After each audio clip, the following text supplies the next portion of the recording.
අයිබෝවන් මිතුරනි මම පසුගිය වීඩියෝවෙන් ඔයාලත් එක්ක සාකච්ඡා කරා අපේ රටේ නම එහෙම නැත්නම් ශ්‍රී ලංකාවේ නම ලෝකයට ගෙනියන එක පිළිබඳව අපි විදේශගත ලාංකිකයින් හැටියට කොහොමද ක්‍රියා කළ යුත්තේ කියන එක පිළිබඳව අපි පොඩි සාකච්ඡාවක් සිදු කළා.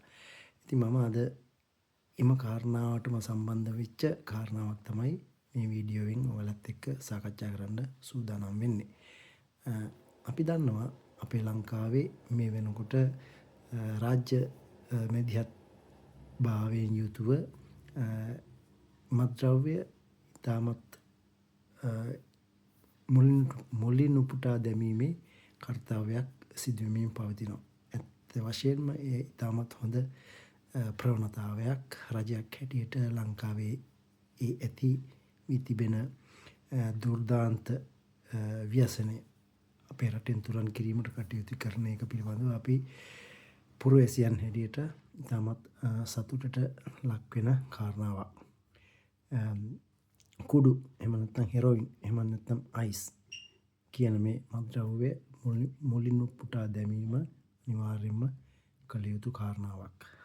ඔයාලා දන්නවා අපේ රටේ මෙම මත්ද්‍රව්‍ය ඉතාමත් ව්‍යසනයක් ලෙස මුළු රට පුරාම ප්‍රචාරය වෙලා ප්‍රචලිත වෙලා තරුණ ජීවිත දහස් ගණනින් විනාශයට පත් වෙමින් පවතින අවස්ථාවක තමයි රජය මේ වගේ පියවරක් අරගෙන මේ වැඩ කටයුතු කරගෙන යන්නේ.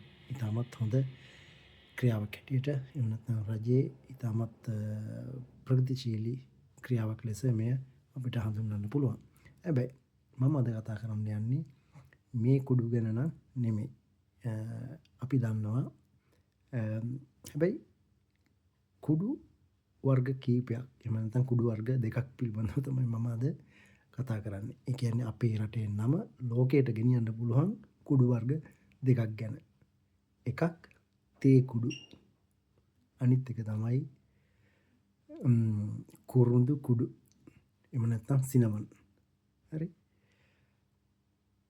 ඔයාලා සමහර විට දන්නේ නැතිව ඇති ශ්‍රී ලංකාවේ නම අපි මේ ජීවත් වෙන එක්සත් රාජධානියේ කාගෙන් හරි ඇහුවොත් ශ්‍රී ලංකාව කියලා සමහර විට මේ රටේ මිනිස්සු ශ්‍රී ලංකාව හඳුනන්නේ නැහැ.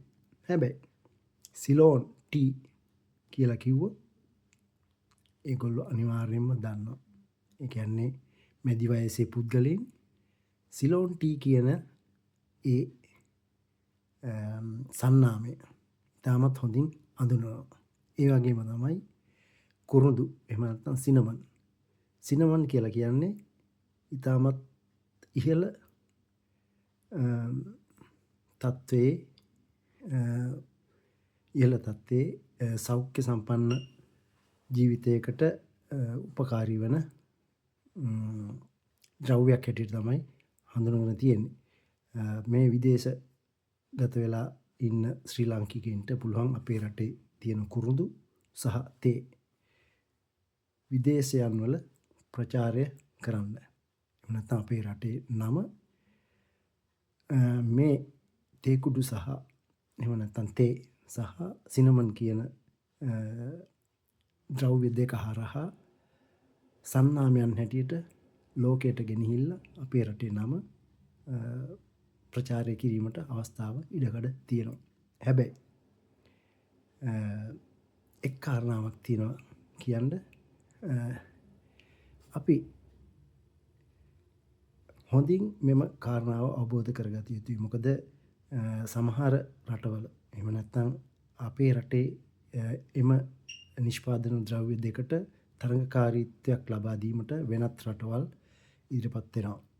නමුත් අපේ රටේ සිනමන් සහ තේ වලට ලෝකයේ පවතින ඉල්ලුම ඉතාමත් ඉහළ අගයක පවතිනවා කියලා අපි හඳුනගෙන තියෙනවා. ඒ වගේම විදේශවල එහෙම නැත්නම් යුරෝපය පුරා අපේ රටේ තේ සහ සිනමන් ඉතාමත් ඉහළ මට්ටමකින් පිළිගැනීමකට ලක් වෙලා තියෙනවා. ඉතින් අපිට පුළුවන් මෙම නිෂ්පාදන අපි දන්න කියන අපේ විදේශගත අපේ විදේශීය මිතුරන්ට තව තවත් හඳුන්වා දෙමින් එම නිෂ්පාදන ඔවුන් අතර ප්‍රචාරය කරලා අපේ රටට විදේශ විනිමය ඉපීමට සහයෝගයක් ලබා දෙන්න අපිට අවස්ථාව තියෙනවා. හැබැයි මම මේ කියන කාරණාවත් එක්ක මමත් පොඩියට පොඩි ව්‍යාපාරයක් ආරම්භ කරා. ඒක නම් කරා මම cinnamon and olives ලෙසින්. ඒ කියන්නේ මම රෙස්ටොරන්ට් එකක් ආරම්භ කළා එක්සත් රාජධානියේ ඩෙවොන් කියන ප්‍රදේශයේ පුංචි පේන්ටන් කියන පුංචි නගරේ ආරම්භ කළා. ඉතින් ඒක මම නම් කළා cinnamon and olives ලෙසින්. ඉතින් මම ඒක ඒ ආකාරයට නම් කිරීමට අදහස් කෙරුවේ අපේ රටේ කුරුඳු ආශ්‍රිත නිෂ්පාදන ඇසුරින් ඒ නම මම සකසාගෙන තමයි ඒ කාරණාව මගේ ව්‍යාපාරයට එම නම ලබා දුන්නේ.